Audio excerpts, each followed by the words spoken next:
right, without any further introduction, because he doesn't need any, Donald Trump, thanks for being with us. Mr. Trump, did you hear my introduction at all about what they did with the NYPD Muslim report? I did, and I know how you feel about it because you haven't changed.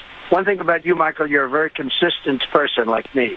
So that's right, and that's why people don't like us. In a world of malleable, changeable positions, we are like mountains, Donald, and they don't like mountains. They want to grind us down into sand. True. Now, your position's been very consistent and very the same as... borders, language, culture. Donald, listen, do you know what the Democrat motto for New Hampshire is? No, tell me. Live free and get high. Oh boy.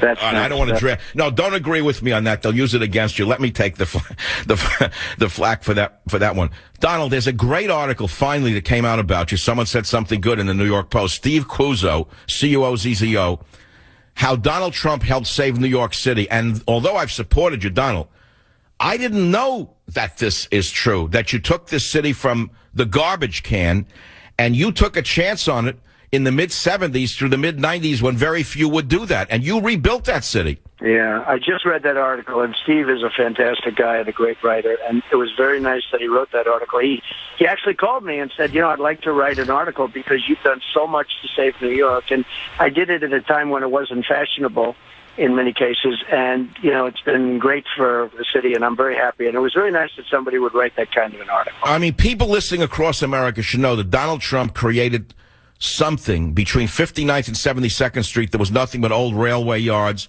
It's now a home to over 10,000 people. He built the Trump International Hotel and Tower, which I stayed in, by the way, on my last trip. It's a fantastic, beautiful building. That's the old Gulf and Weston building. This was an area filled with vagrants in Central Park. You freshened up that area. I'm going to go down the list. I don't care if people say I'm being too nice to you. You created the Wallman skating rink in 1986. 40 Wall Street, 1995. Trump Plaza, 167 East 61st Street, completed in 1984. That's before half of these candidates were even born. You were doing these things. And I don't want to sit here listening to people run you down when it's all false, Donald. That's the reality of it. But the bigger issue for me, and I want you to talk, sorry, I'm excited over this thing of the NYPD report. I'm excited over the DHS agent who worked there 15 years who said that Obama personally ordered him to expunge all records of dangerous Muslim front groups in America. You're the only one bringing up this issue, Donald. I know. It's radical Islamic terrorism, and we have a president that won't even use the words. And if you don't use the words, you're never going to get rid of the problem. But we have maybe he doesn't want to get rid of the problem. I don't know exactly what's going on. Now you're going as close to the board as a hockey player can go without hitting the puck into the stands. I get it. This is where I'm going. I can't believe the man is nakedly doing these things. But Donald, let's talk about New Hampshire for a minute. You're way ahead of the pack, correct? Okay, yes, so far. You're not even saying you're going to win? Well, I don't want to really say it because I don't want to bring myself any bad luck. I mean, I'm doing well. The polls look good. The enthusiasm is incredible. Tonight we're going to have a crowd of 4,000 or 5,000 people out, although it's snowing, so I don't know, maybe that'll be a little bit smaller. But we are doing really well up here. I'm here now. I'm in New Hampshire right now. And, in fact, I just turned down big interviews in order to talk to my man, to Michael. Donald, listen, I watched a debate the other night. I saw something different this time. I saw Christie rubbing out Rubio. I saw poor Carson standing like a schmendrick in the entranceway. Didn't even know they called his name. And you're the only candidate that didn't step over him. I mentioned that on my show. All the others walked by him like he wasn't there. He didn't hear it or something. You actually stood there with him and told him his name was called. And you said, Ben, go ahead. You were called first. Do you remember that? Yeah, I did. And I sent him out. And I'll tell you, he's a nice man. And, it was very interesting. It was not his fault. You couldn't hear a thing back there. It was really the fault of the network because you couldn't hear anything. So I walked out and I saw Ben standing. I said, what are you doing here? You're supposed to be out there. And I stood with him until they got it straight.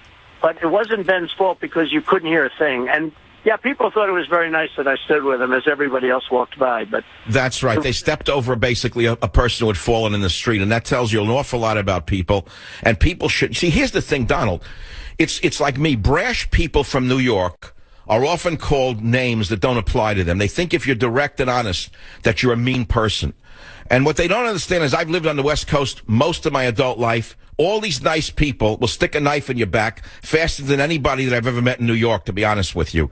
I prefer people who are upfront with what they are saying rather than hidden in their agendas. So that comes down to your agenda. There's so many things people are criticizing you for. Let's go into it for a minute or two. This thing with eminent domain, I don't even want to talk about it. I don't think it's that important or that interesting. I want to talk about the war on terror. How would you crush ISIS? I know you don't want to give away a battle plan, but I don't think it's that complicated. Putin's doing a pretty good job, and that's where I disagree with Cruz. What is wrong with Cruz that he says Russia is our number one enemy? Is he crazy? Well, first of all, let me talk for 1 second. Eminent domain, without eminent domain, you won't have roads, you won't have bridges, you won't have highways, you won't have anything. This guy Bush is a total lightweight. He's the one that brought it up. He's a lightweight. And now it turned out that his family used eminent domain, private eminent domain, to build their Texas stadium, So yeah. This is what you have to go through. With this world, the politics is crazy. But as far as ISIS is concerned, you have to crush them, and you have to crush them fast. One of the reasons we haven't taken out the oil, Michael, I don't know if you heard this, but because they didn't want to affect the environment. Okay, because it would have pollution. No, that's Obama's priority, is global warming, not beating ISIS. I get it. He's completely milquetoast the entire military. But, Donald, I want to talk about foreign policy. You have clearly said, and I agree 100%, that we need to make Putin and Russia our ally in the war against ISIS. That makes perfectly good sense. It's logical. It was only when Putin started to bomb them that Obama made a few more moves against them. Ted Cruz seems to be advised by the same neocons who got us into Iraq to begin with, and he's making Putin our enemy. Don't you think that's a critical error? Well, Putin said great things about me, and look, I know when I'm being played and all, but he said Trump is brilliant, Trump is their real leader and all that stuff, and you know what? I accept it, okay? I would say, the people say, oh, you should disavow that. Here's the story. What's wrong with having a good relationship with Russia? What's wrong with Russia bombing the hell out of ISIS and these other crazies so that we don't have to spend $1 million a bomb? Let them buy some of the bombs, because that's what's happening. And I say, I can't believe these people. They want to do it themselves. We've been over there, Michael, for 15 years. 15 years we've been fighting over there, spending trillions and trillions of dollars. And so far, we have nothing for it. If Russia wants to be friendly with us and wants to bomb the hell out of ISIS, I say that's great. We'll help them. Right. I understand. That's why I agree with. Even Bernie Sanders, by the way, said Russia should be our ally. And Hillary, again, like an idiot, says called him a Hitler #1 6 months ago, Putin now. And now she says Russia's our enemy. In that, she agrees with Cruz that Russia's our enemy. Who's advising them? But let's move on. Yesterday was the Super Bowl. Were you in New Hampshire during the Super Bowl, Donald? Yes, I was here. Absolutely. Did you have time? Did you have time to watch the game? Not much of it. I'm here right now. I was at an event. I got to watch some of it. I thought it was a very boring game, actually. Thank you. And number two, the event, the dancing in the middle, supporting the Black Panthers. I don't want to drag you into that one. There's an awful lot of complaints about that one. Why is Kasich and Bush and why, these guys, they can't win. Why are they still on the stage with you guys? I don't know. I don't understand Bush, because he's just a stone cold guy that is just not going to make it. He's got no persona. Kasich has done a good job in Ohio. He got a little lucky with the oil. They started fracking, but I give him credit.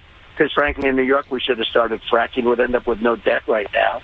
But they fracked, and Ohio is doing fine. But I think Bush should not be on the stage. I agree with you. Spent $120 million. Well, I think it's his mother pushing him, Barbara. She came out of the shadows last week, and she attacked you. But if it wasn't for Mama Bush pushing him, I think he would have dropped out. He looks like he doesn't have the heart for it anymore. Rubio. I mean, Rubio is a lightweight. You know that. He never belonged. He's not in the big boys club. Where'd they get this guy from?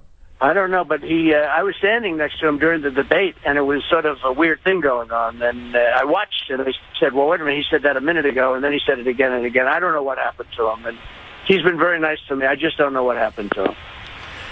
Donald, in a nutshell, when you are president, and I do hope you win the primary, because I think in a general election you have the greatest chance to beat Hillary if she's the nominee, although that's not a guarantee anymore. Her own party's pulling away from her. What's going to happen if they force her to drop out? Sanders doesn't have a ghost of a chance to win. Do you think they'll pull up someone like Biden? I think they might, although I think it's hard because Sanders is doing pretty well against her. And I think it's going to be very hard politically for them to bring somebody up who's frankly, not done very well in the primary contest. You know, Biden has done very, very poorly over the years in primaries. He's run a number of times, and he's done very, very poorly. So I think it's going to be very hard to do that. I think it's going to be hard to take it away from Sanders if for some reason she doesn't run. Now, with that being said, she shouldn't run. She shouldn't be allowed to run, but I think the Democrats are protecting. Well, as I say, I don't think she should be allowed to run because of so many scandals surrounding her. And frankly, she's not that appealing a candidate even to the Democrats. So I don't think you have a big problem with her.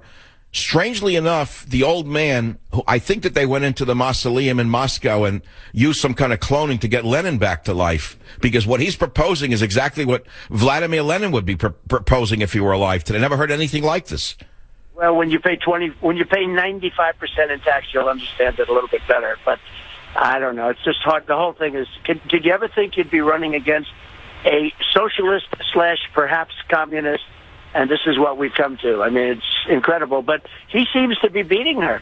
I see in a nationwide poll now, Michael, he's even with her all of a sudden. So I don't know. I know. What does that tell us about the general mentality of the electorate in the United States of America, Donald? That's the real problem. The only suggestion I would make is every time you get hard, you go up. Every time you repeat your primary themes, you go up. Donald, please don't go soft because the advisors are telling you to go soft. They're 100% wrong. Going soft is wrong. The people need a strong alpha male leader, and I think you're the only one to win here. And I want to thank you for being with us on the Savage Nation. Good, and I'm glad you told me that. That was very nice. I'm very glad you told me that. Thank you very much, Michael. You take care of yourself. I appreciate everything. Stay strong. Donald Trump back.